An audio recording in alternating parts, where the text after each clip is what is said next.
Okay, let's do this example where we do not have linear correlation. So use the data below to find the least squares regression line, then predict the stock return for a company whose CEO made $15 million. So the way this chart works here is, in order to save space, they made two columns out of each. So CEO compensation goes in list 1, and so you put the first 6 in and then the second 6 all in list 1, and stock return goes in list 2. And remember, these have to go with each other, so straight down the second column and then the fourth column put in L2. So once you've done that, now I've got my data here already in the calculator. Remember, we go to Stat, Tests, and we want F, which is the LinReg t-test. Hit Enter. List 1, list 2, frequency 1, not equal, calculate. So we have all the information we need here. First, we need to determine if we have linear correlation. So what is our p-value? Our p-value here, and I feel like I must have typed something wrong, so let me go back and check. I'm going to pause the recording while I do that. So it turns out I had about 5 numbers entered incorrectly. I knew something was wrong. So what do we get for our p-value? For our p-value, we get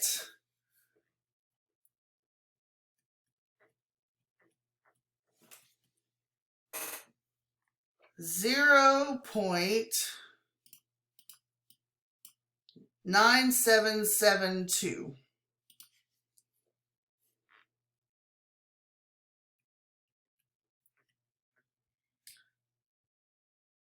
So given that,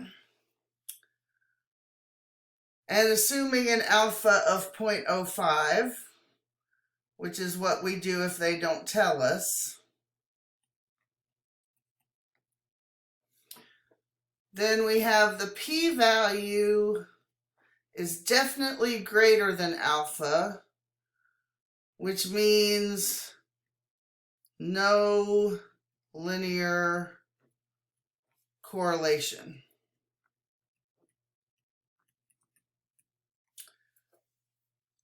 So then it says,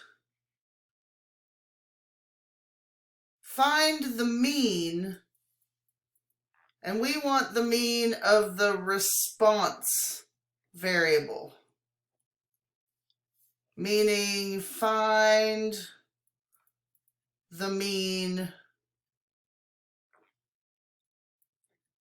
of list 2. So how do we find the mean of list 2? Well, we go to Stat, then over to Calc. Stat's the button, sorry. And then we pick option 1, the 1 var stats. And for list, we want L2. And for frequency list, we leave it blank.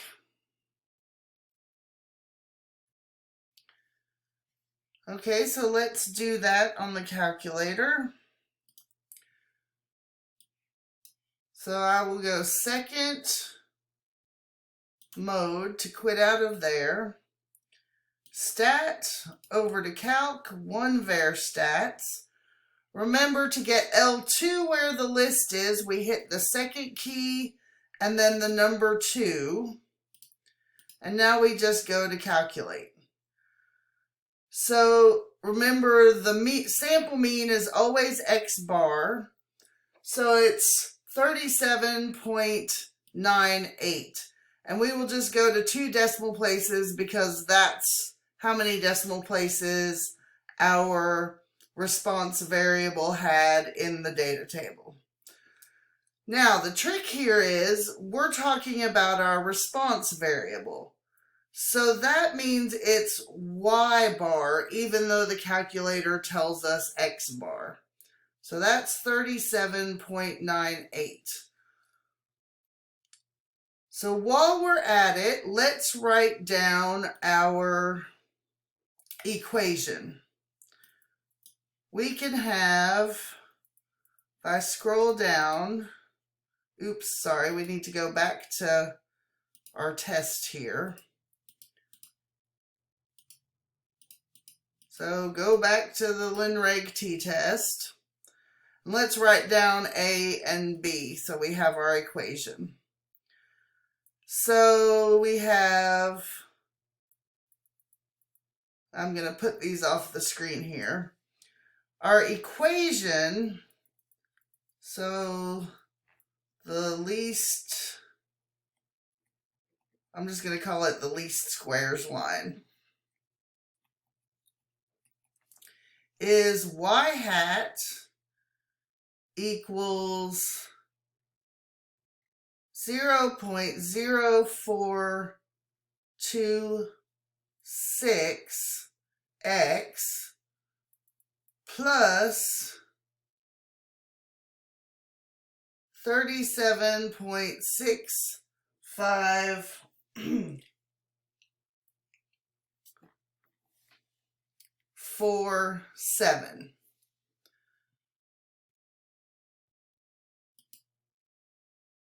Why did I just find the mean value if I have the least squares regression line?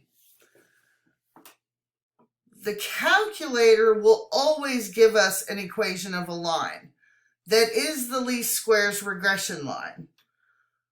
The problem is when we did our p-value test, we came up with an answer that said we did not have linear correlation. So that means that our equation is no good, even though we have one. So we cannot use the line to predict when there is no linear correlation.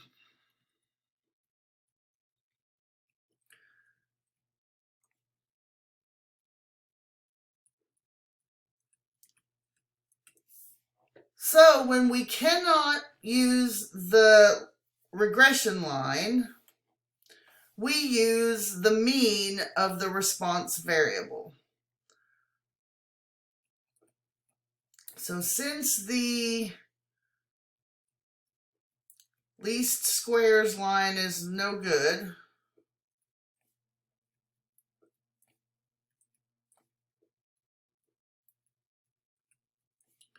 for predicting,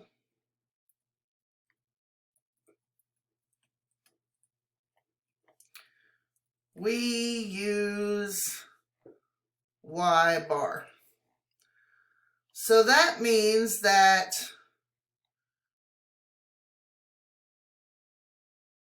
we would expect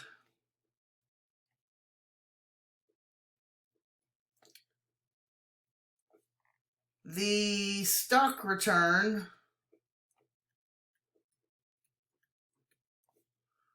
for a company whose CEO made $15 million.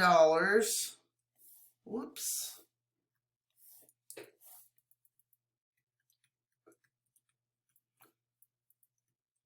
To be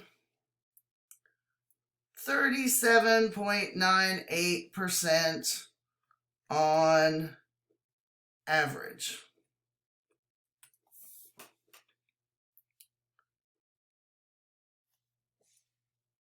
All right, in the next video, which will be very short, we will talk about interpreting the slope and the y-intercept of this regression line, because that's important to know how to do.